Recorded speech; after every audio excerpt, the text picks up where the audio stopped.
morning guys, susunod na lalo na sa inyong aking mga followers, aking mga viewers, aking subscribers dito sa aking channel YouTube Kalyaw Kasabong TV. Sa umaga na ito ngayon, magbigay naman po ang kunting tips sa inyo tungkol sa kalaman ko sa pag-alaga ng ating manok, lalo tag-ulan kung saan natin ilalagay. Ito na siya, ipapakita ko na sa inyo yung sinasabi ko sa unang content video ko na nasisira ang buntot niya, nabubulok. Kaya pinaglagyan ko mababa, yung tinawag limber, scratch pin. Siyempre may dapuan, kaya lang may dapuan si hapunan paggabi, kaya lang tungtungan sumasayad sa lupa na nagputik, kaya ito siya nabubulok. Kung napansin nyo, parang walis tingting nabubulok yan siya.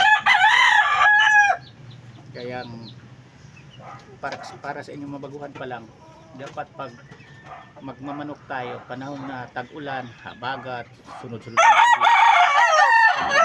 dapat paglagyan yung medyo hindi sumayad sa putik ang mga buntot nila, tulad ng flying pins, yung sa likuran ko yan, o mga ginagawa ko. Yan ang maganda kasi bukod na maka-exercise sila, maka-akit baba, makalipad-lipad, makakakay sa lupa, kung hindi basa ang lupa.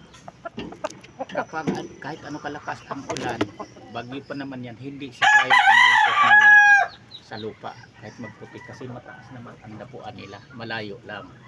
Di tulad ng mga ganitong mababa na tinawag limber, scratch pin, na mababa lang ang mailagay nating tungtungan, dapuan nila, hapunan, kaya nasisira ang buntot sa isa. Kainahin ko, ito na siya ang pagpatunay ko sa inyo sa aking mga unang pinakita ang content sa inyo na mas advantage flying pins, mataas ang dapuan, hindi masisira ang mga buntot, hindi nabubulok yan, kasi nabubulok din talaga ang balahibo sa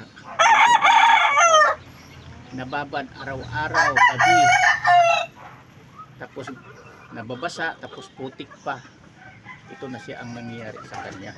Pero yung ibang nasa mataas kong lagayan, tulad ng flying pins, at saka yung ibang inahing makasamahan nitong kinulong ko, malinis, walang sira ang kanilang buntot. Maganda pa naman sa nagporma ito ang buntot niya, kasi tisay ito, linyada ito ng Boston sweater. Alam nyo namang mga kung magmamano, kapag linyada na tinawag o may story sa sweater, talagang kung babae may kagandahan talaga yan, o malalaki man may kapugian, may kagupuhan. Kaya itong mga ginagawa kong content video, ginagawa ko ito, ang aking ginawa kong content video, ang aking kaalaman tungkol sa pag-alagang manok, parang maibahagi ko sa inyong mabaguhan pa lang, maabot ko, ma-advise ko na rin kung ano ang dapat tama natin gawin kapag panahon na pag-ulan ng ating mga manok. Isipin natin, ilagay natin sa hindi na nagkaputik-putik ang buntot, para hindi magkaganito. Yun ang pinaka-importante dyan, kasi dito sa pagmanok, hindi lang kay marunong tayong magbigay ng pagkain, vitamin, kailangan din sa lahat na bagay-bagay gagawin natin, kasi ito na nangyayari na sa akin. Ito na ang pinakasampol ko rin pa. Kaya ngayon alam ko na kung anong dapat kong diskarte sa aking mga manok kung tuloy-tuloy ang ulan, kung panahon na tag-ulan. Pero kung sa pag-init, wala namang problema ito. Kahit mababa pinaglagyan natin yung limber, wala problema yan. Pero kung panahon naman sa tag-ulan, kung nasa probinsya kayo, damo-damo ang pinaglagyan nyo, walang problema. Kahit nakalimber mga manok nyo, hindi masisira ang buntot. Kung nababasa man sa putik, hindi masisira yan. At saka pwede namang iurong-urong lang yan, ilipat-lipat nyo, hindi rin magputik ang inyong pinaglagyan. Ganyan lang ang proseso sa pag-alaga ng manok kung tag-ulan. At saka i-advise ko rin sa inyo, panahon ng tag-ulan, huwag talaga dapat tayong tamarin na magpunta sa ating mga manok kung papakainin, kasi ang ulan, kung matatakot lang tayong mabasa tayo, makahapak tayo sa putik o sa baha, ang ating mga manok, yan ang dahilan na ninipis, papayat. Pag hinto sa ulan, pag gumanda na ang panahon, saka pa natin laging pinupuntahan, wala na, huli na ang lahat, payat na.